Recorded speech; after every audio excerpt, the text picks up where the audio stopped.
Nagliyab sa init at sarap ang mga kalalakihan nang sumayaw na sa entablado si Piasha Davina. Siya ang pinakapatok na dancer sa bahay aliwan na iyon.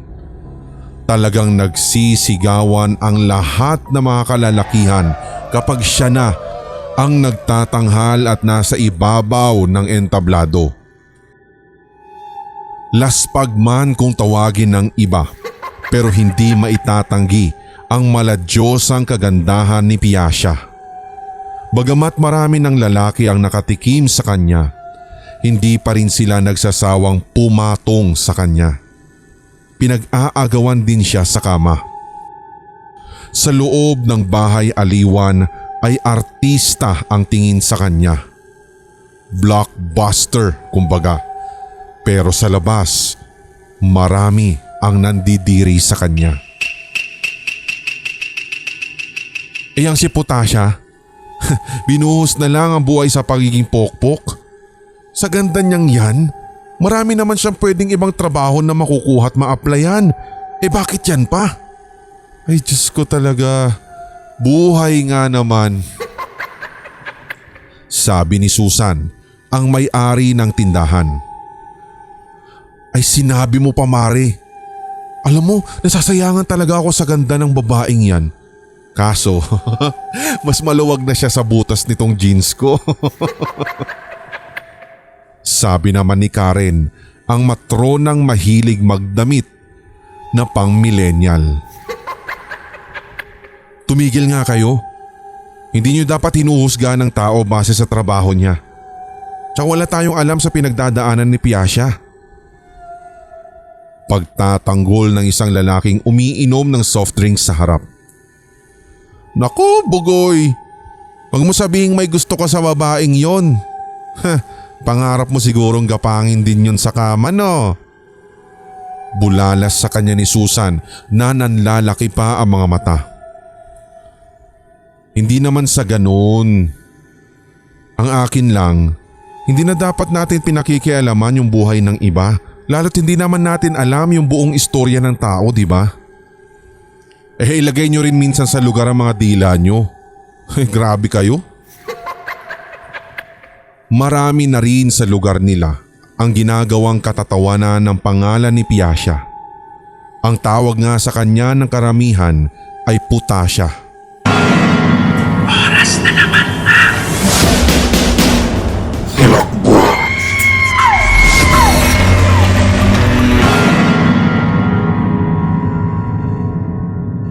Pagkatapos niyang sumayaw, isang lalaki ang lumapit sa kanya at nag-offer ng 10,000 para lamang maikama siya. Sorry ha, pero hindi ganyan kababa yung talent fee ko ngayon eh. Sige. Gagawin kong 20,000 pesos. Oh, okay na ba? Sige, pwede na. Pwede na sa akin yun. At doon lang ay nagkasundo na ang dalawa. Isinama na nga siya ng lalaking yayamanin patungo sa kondo nito.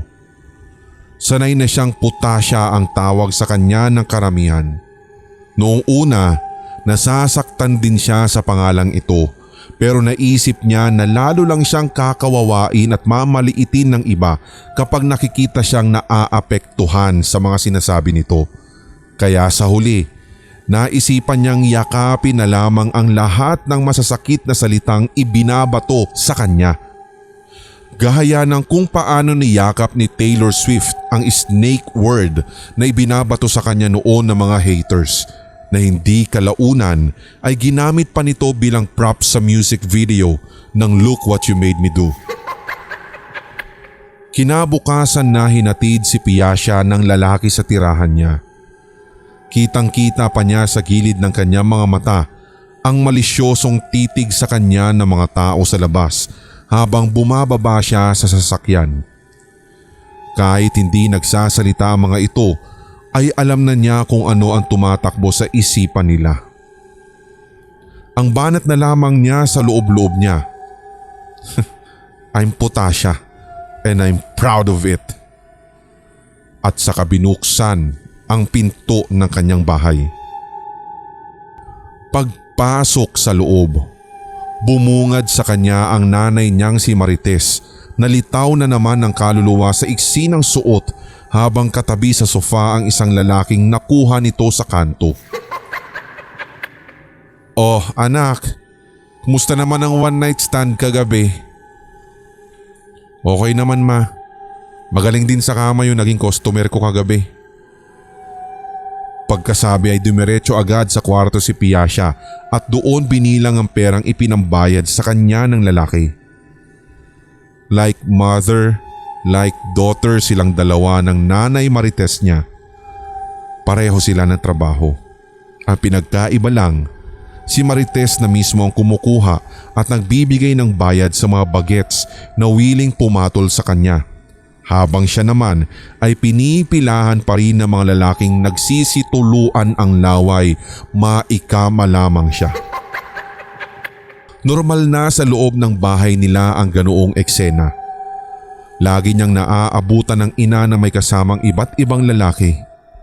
Minsan nasa kwarto, minsan nasa sofa, at minsan nga'y nasa loob pa ng banyo. Nang maitago na niya sa aparador ang pera, ay nagtungo naman siya sa kusina para magluto ng tanghalian nila. Tanong niya sa kanyang ina, "Dito ba kakain yung boylet mo ma?" Pero mukhang abala pa ang matanda sa lalaki nito. "Sige pa, lakasan mo pa, diinan mo pa." Asik ni Marites sa lalaki habang nakapatong sa harap niya. "Oo, dito ko na siya pakakainin anak. Magluto ka na lang ng marami ha." "Okay." Matipid na sagot ni Piasha. "Bakit parang ang hina mo naman? Bakla ka ba?" Litanya ni Marites nang hindi siya masarapan sa ginagawa ng lalaki sa kanya. "Grabe naman po kayo. Halos pagpawisan na nga ako dun eh. Hindi pa pala kayo satisfied? Kayo kaya itong maluwag na kaya halos wala na kayong maramdaman nung pinasok ko eh." "Putang ina mo kasi. Hindi mo naman kasi sinabi na maliit lang palayang sayo. Diyos ko, hindi pa naman ako naninigarilyo. Kung alam ko lang, sana kumuha na lang ako ng iba." "Nangangailangan lang din po kasi ako ngayon eh." Naku talaga. "Ay, halikan mo na lang ako. Kahit papaano mas okay ka pa pagdating sa halikan." Nang matapos magluto si Piasha ay tinawag na niya ang dalawa. Nagsalo pa nga silang tatlo sa hapagkainan at doon siya nagkaroon ng pagkakataong makausap ang lalaki. "Tiga saan ka nga pala?" "Tiga Barangay Santa Lucia po." "Ha, maraming ang callboy doon. Gano'n na kayo katagal magkakilala ni mama?" Katunayan po matagal ko na siyang nakikita. Pero kahapon lang po kami nagkausap tsaka nagkaroon ng transaksyon." "Oh, okay. So ibig sabihin ba niyan, single ka kaya nagawa mong patulan si mama?" "Hindi po. Katunayan may asawa na po ako." Nanlaki ang mga mata ni Piasha sa narinig. "What? Hindi ka ba natatakot sa mga pwedeng mangyari kapag nalaman niya ng asawa mo?" "Anak, wala naman siyang dapat katakutan eh." Pakli sa kanya ni Marites. "Bakit naman ma? Baka mamaya madawit na naman tayo niyan sa gulo kapag nalaman to ng asawa niya. Baka mamaya ipatulfo pa tayo." Umiling si Marites sabay sabing, "Anak, sa mag-asawa may batas. Bawal mangabit o bawal mangabit. Pero pag sinabing pag, nag-comply ka na bawal mangabit, pero may sinabing May ginawa ka sa ipinagbabawal nila, inayos mo yung law ng pag-aasawa nyo at sinabmit mo ulit, ay, pwede na pala ikaw mangabit. Nangunot ang noo ni Piasha sa narinig. Anong sabi nyo, ma? Hindi ko na-gets. Sumakit ang brain cells ko dun na. Kahit ako naman anak, hindi ko rin maintindihan yung sinabi ko kanina. Pero pinupunto ko lang naman. Pwede namang baguhin ng batas o patakaran para makuha mo ang gusto mo, di ba? Kahit sabihin nilang bawal mangabit, kung yun lang ang magpapaligaya sa'yo, di gawin mo na. Isipin mo na lang, may asawa na siya pero pumatol pa rin sa akin. So ibig sabihin, hindi na siya masaya sa asawa niya kaya naghahanap siya ng kaligayahan sa iba. Minsan, kailangan din nating hindi sumunod sa batas lalo na kung wala na itong dinudulot na mabuti sa'yo. Gagawa ka na lang din ng masama, di lubos-lubosin mo na. Napatango sa tuwa si Piasha na puring-puri sa words of wisdom ng kanyang ina. May point ka rin naman, ma. Kaya nga idol kita, di ba? Sa lahat ng marites, ikaw talaga ang the best. At nag-appear pa silang dalawa habang napapakamot na lang ng ulo ang lalaki na nasa tabi nila. Kinabukasan ay balik trabaho na muli si Piasha sa bahay aliwan at tulad ng dati, siya na naman ang inaabangan na sumayaw sa entablado. Pagkatungtong pa lamang niya roon ay damanan niya ang matinding suporta ng lahat. Pakiramdam niya ay sariling concert niya iyon. Medyo mainit sa loob ng bahay aliwan kaya bahagyang pinagpawisan si Piasha. Ngunit ang pawis na ito ang lalong nagpaganda sa morena niyang balat. Ito ang tinatawag na oily beauty. Oo, may pagka-oily beauty talaga si Piasha at isa iyon sa mga best asset niya. Pagkatapos niyang sumayaw sa stage ay muli siyang nilapitan ng isang lalaki. Matangkad ito at halatang yayamanin kung pagbabasehan ang alahas nitong suot. Hey, Miss Beautiful. Can I take you home just for tonight? Sure. I'm yours if the price is right. Nag-offer ang lalaki ng 50,000 pesos para lang sa isang gabing kasama siya. Nagulantang si Piasha sa laki ng halaga sapagkat first time niyang magkaroon ng kliyente na ganoon kalaki magbigay kaya agad niyang inihulog ang sarili dito. Medyo nangunot ang noo niya nang makita ang bahay ng lalaki. Hindi ito gaya ng inaasahan niya. Sa pananamit ng lalaki ay mukha itong nakatira sa isang mansyon pero ang bahay ngayon sa harap niya ay mas maliit pa yata sa kinakalawang nilang bahay. Kung kaya't, sure ka bang dito ka nakatira? Tanong niya rito sa paraang hindi ma-o-offend ang lalaki. Well, oo. Medyo nagulat ka ba kung bakit ganito kaliit? Hindi naman. Akala ko kasi alam mo na. Natawa ang lalaki na tila nakuha agad ang ibig niyang sabihin. I get you. Well, bahay talaga ito ng lola kong namayapa. Sa katunayan, bala ko na ngang ibenta to eh. Inaayos ko lang muna yung titulo. Pero may pinapagawa na akong mansyon sa Maynila. Hindi pa nga lang siya tapos, tsaka baka ilang taon pa nga aabutin. Yun naman pala eh. Okay, sige na, tara na. At sabik na pumasok sa loob si Piasha. Nakita niyang walang masyadong gamit ang lalaki sa loob. Kahit nakasindi na ang ilaw, ay medyo madilim pa rin. Medyo nangilabot tuloy siya sa ambience ng bahay. Medyo nakakatakot ah. Hindi ba nagmumulto ang lola mo rito? Minsan, pero sanay na ako eh. Uy! Ayoko na rito! At ang bilis manlaki ng mata ni Piasha dahil sa sagot ng lalaki.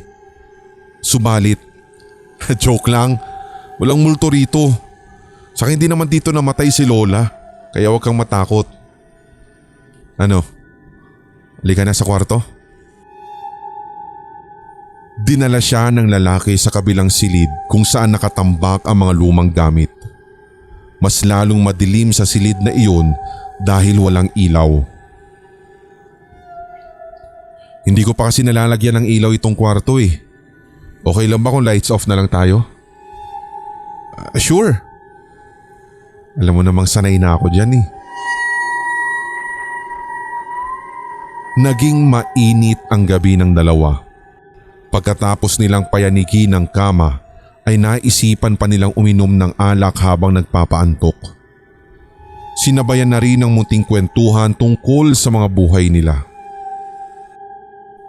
Piasha, kung sakaling hindi ka naging ganito, ano magiging pangarap mo sa buhay? Maya-maya'y tanong sa kanya ng lalaki na nagpakilala sa pangalang Adam. Gusto kong maging aswang. Mabilis na sagot ng babae. Nabulunan ng lalaki sa tawa.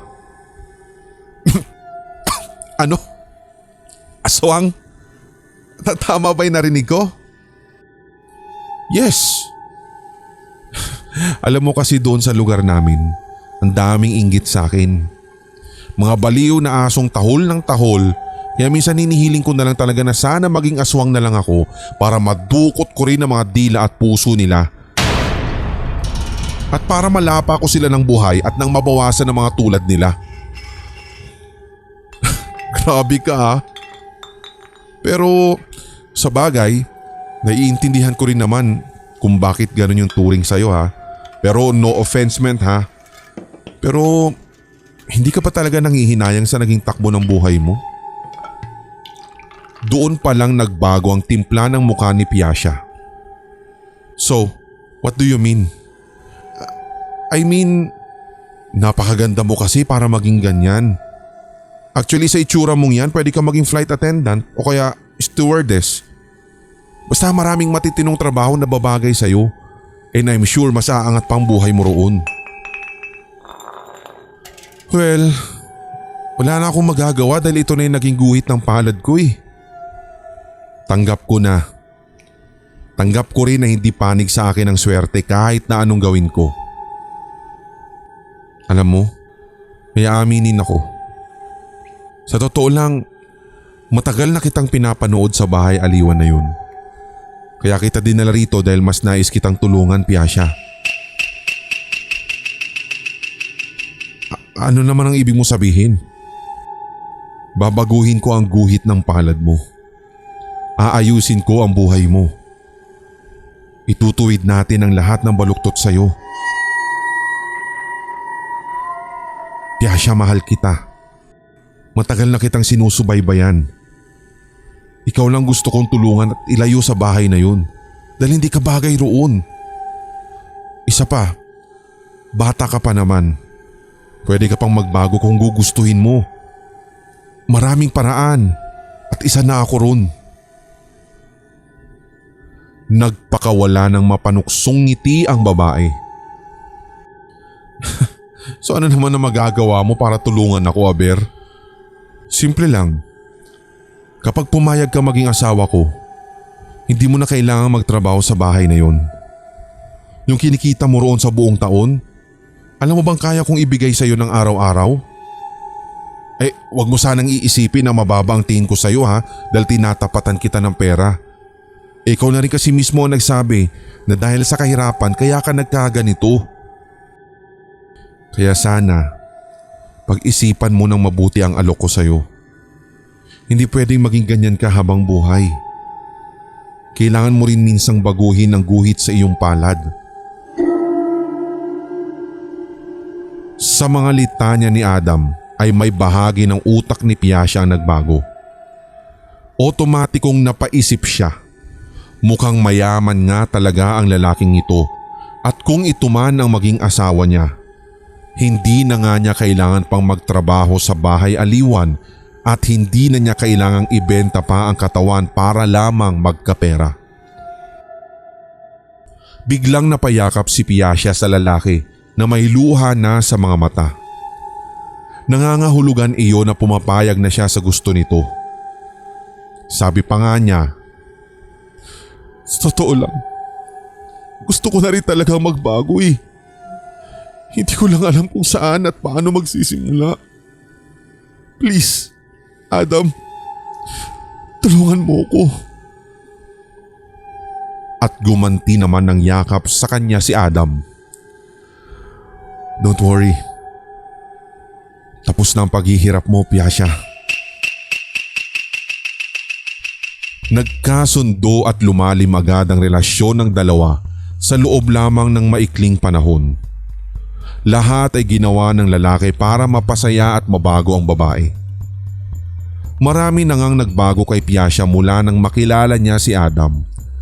Natuto na siyang manamit ng disente at kagalang-galang. Maging ang nanay nga niya ay nanibago sa kanya. Natanggap din naman nito si Adam dahil mukhang malinis talagang intensyon ng lalaki. Nagawa nitong baguhin ang pagkatao ng anak at doon ay umaasa siyang magbabago na rin ang takbo ng kapalaran ni Piasya. Isang taon ang lumipas ay nagpakasal na sina Piasya at Adam. Doon na rin sila tumira sa mansyon ng lalaki na katatapos lamang gawin. Tuluyang guminhawa ang buhay niya at nabura na ang maruming pagkatao niya. Pati ang ibang tao ay nag-iba na rin ang tingin sa kanya. Wala na ngang tumatawag sa kanya na Putasya. Tuluyang lumigaya si Piasya sa piling ni Adam at doon pa lang niya naramdaman na nagkaroon ng kulay at kahulugan ang kanyang buhay. Ngunit sa paglipas ng mga taon ay tila unti-unting lumitaw ang tunay na kulay ng lalaki. Napapadalas ang pagiging mainiti ng ulo nito lalo na kapag nakikita siyang may kausap na ibang lalaki. Minsan nga, pati mga kaibigan niyang babae ay pinagseselosa na rin ito at para bang ayaw nitong makisama siya sa ibang tao. Habang tumatagal ay naramdaman ni Piasya ang pagka-obsess sa kanya ng lalaki. Ayaw na siya nitong lumalapit pa kahit kanino. Gusto nito silang dalawa lang ang laging magkaharap at magkausap. Minsan nga ay hindi niya napigilan ang sarili na kumprontahin ito. Sabi niya, "Alam mo, ikaw mismo ang nangako sa akin na babaguhin mo ko. Aayusin mo ang buhay ko. Akala ko iyon nga ang balak mo pero iba pala. Kaya mo ko tinulungan at pinaalis sa bahay aliwan para wala nang ibang lalaki makakagalaw sa akin, ganun ba? Para masolo mo ko. Magagawa mo ang lahat ng gusto mo na pati sarili kong mga magulang at kahit nanay ko itinataboy mo na sa akin. Adam, hindi na tama ito. Hindi naman pwedeng tayo lang dalawang laging magkasama. Kailangan din natin makisama sa ibang tao. Kailangan natin bumuo ng mga kaibigan, kakilala at kabarkada dahil ganoon ang tamang pamumuhay." Bigla siyang sinampal ng lalaki. Iyon ang unang pagkakataon na pinagbuhatan siya ng kamay at matapos nun, hinila pa siya at kinulong sa kwarto. Sinarado nito ang mga bintana at tinanggalan ng ilaw ang kwarto. "3 araw kang mananatili rito. Hindi ka lalabas hanggat hindi ko sinasabi." Pagkasabi ay pabagsak na isinarado ng lalaki ang pinto. Doon humagulgol ng iyak si Piasya. Parang hindi na niya kilala ang lalaki. Hindi ito ang dating Adam na nakilala niya at tama nga ang sinasabi ng iba na makikita mo lang ang tunay na kulay ng isang tao kapag nakasama mo na ito ng mahabang panahon sa iisang bubong. Ang 3 araw na sinabi ni Adam ay umabot na ng 1 linggo. Halos mangayayat na si Piasya sa labis na gutom. Hindi na siya pinapakain ng maayos ng lalaki at sa pagkakataong iyon parang gusto na lamang bumalik muli ni Piasya sa bahay aliwan. Di bali nang gumapang siya sa hirap kesa naman sa mawalan siya ng kalayaan dahil sa labis na higpit ng asawa. 1, 2, 3 hanggang umabot ng 10 taon ay nanatiling nakakulong si Piasya sa kwartong iyon. Nasanay na nga siyang mamuhay sa dilim. Umabot na rin siya sa puntong parang nangihina na siya kapag nakakakita ng kaunting liwanag. Hindi na rin siya makausap ng maayos. Para bang nakalimutan na niya kung paano magsalita. Puro ungol, tango at iling na lang ang ginagawa niya. Napilitang kumuha ng kasambahay si Adam para mag-alaga kay Piasya. Abala na kasi siya sa trabaho kaya hindi na gaanong matutukan ng babae. Ang katulong na si Emily ang laging kasama ni Piasya sa bahay at ito rin ang laging nagpapakain sa kanya. Isang araw nga, sinubukang buksan ni Emily ang bintana dahil pati siya ay nadidiliman na rin sa kwarto. Nang tamaan ng liwanag ang mukha ni Piasya ay parang hayop na nagwala ito at sinagpang ang babae. Hindi na nakaabot si Emily sa kwarto. Hinila ng babae ang kanyang mga paa hanggang sa matumba siya at doon ay hindi na siya nakapalag sa sumunod na ginawa ng babae. Tuluyan na itong nasiraan ng bait dahil sa tagal ng panahong pagkakakulong sa dilim.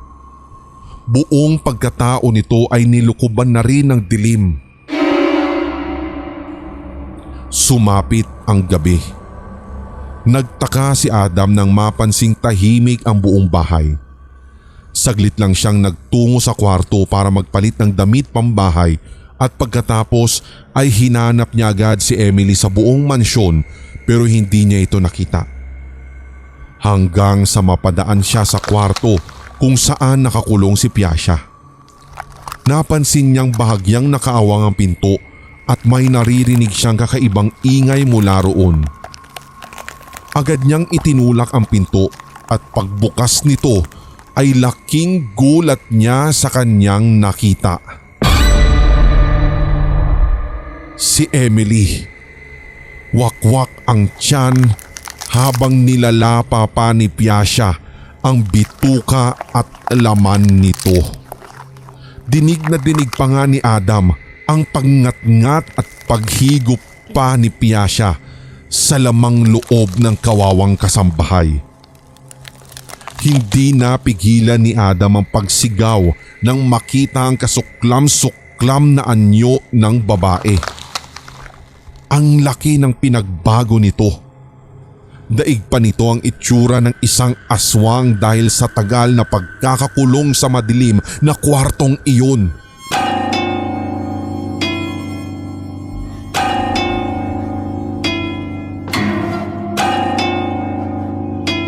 Tumalim ang mga titig ng babae pagkaangat ng ulo sa kanya.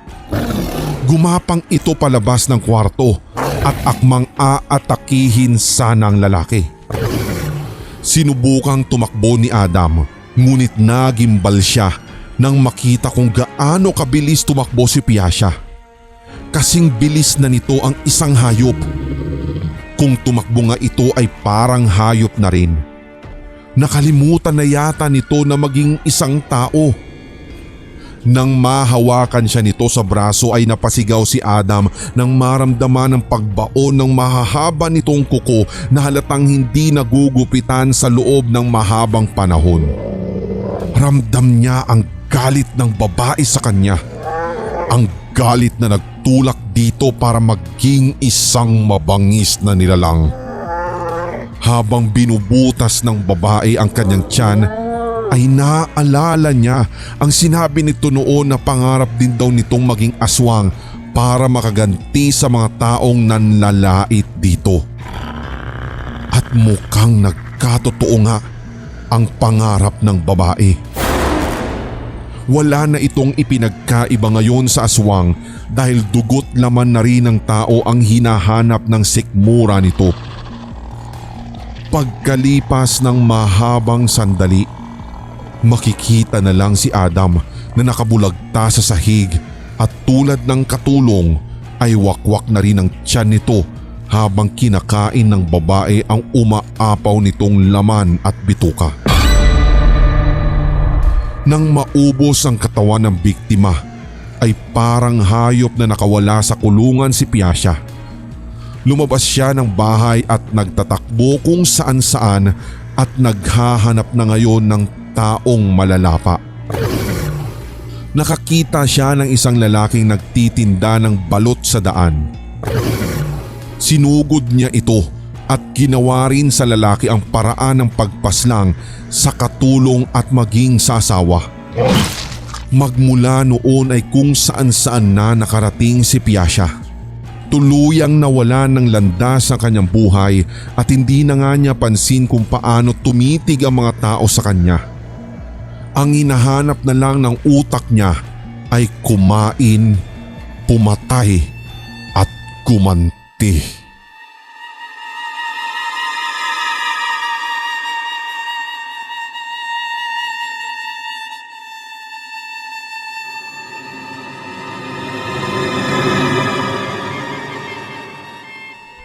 Hanggang isang araw, napadpad si Piasya sa lugar nila.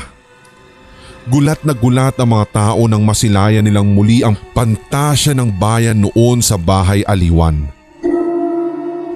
Ibang-iba na ang itsura nito ngayon. Marami nang nasindak nang makita kung paano ito lumapa ng mga ligaw na hayop sa daan kung kaya't sigaw ng mga nakakita. Aswang! May aswang dito! At nagsipanakbuhan ang iba.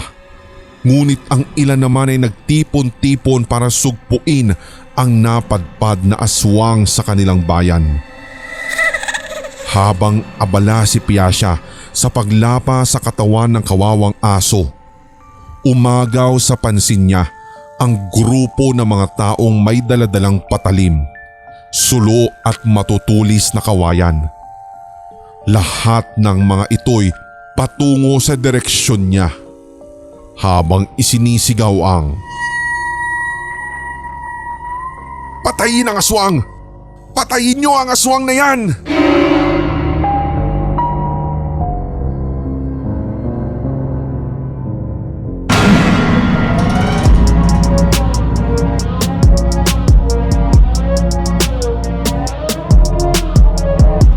Nagustuhan mo ang kwentong katatakutan na ito?